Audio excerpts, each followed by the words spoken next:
ဒီကောင်မလေးကတော့အသက်ရှင်ရတာကတေးရတာထက်တောင်ဆိုးရွားလုံးနဲ့ပလဲရှာတဲ့စခန်းတစ်ခုမှာသူမရဲ့ဘဝတစ်လျှောက်လုံးနေထိုင်လာခဲ့ရသူပါ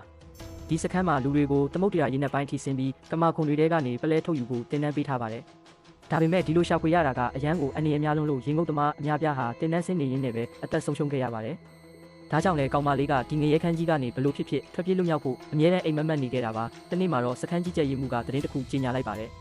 အဲ့ဒါကတော့အင်မတန်အနေအများလာတဲ့တော်ဝန်ရေကန်ထဲကနေပလဲကိုတွားရောက်ယူဆောင်လာနိုင်တဲ့ဘသူကိုမဆိုထိုက်ထိုက်တန်တန်စုချင်းမြင့်မယ်ဆိုတာပါပဲ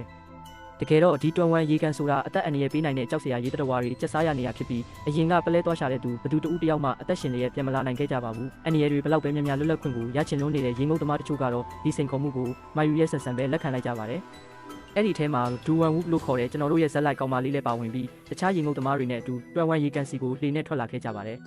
လိုရာခီးကိုရောက်တာနဲ့သူတို့တွေရေထဲကိုခုန်ချလိုက်ကြတယ်မျက်နှာပြင်မှာတော့ရေပြင်ကငြိမ်သက်နေပေမဲ့ရေအောက်မှာတော့မမြင်နိုင်တဲ့အန္တရာယ်တွေကချောင်းမြောင်းနေပါတယ်ရေအောက်မှာပလဲရှာဖွေနေရင်းနဲ့ဒူဝမ်ဝူကကမာခွန်အကြီးကြီးတစ်ခုကိုတွေ့သွားပြီးအထဲကပလဲကိုအောင်မြင်မြင်နဲ့ယူနိုင်လိုက်ပါတယ်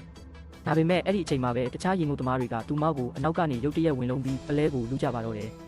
ရေအောက်ထဲမှာအသက်လူပြီးအပြင်းထန်လုံးထွေးတက်ပုတ်ကြရင်းနဲ့ဒူဝမ်ဝူတယောက်သတိလစ်သွားခဲ့ပါတယ်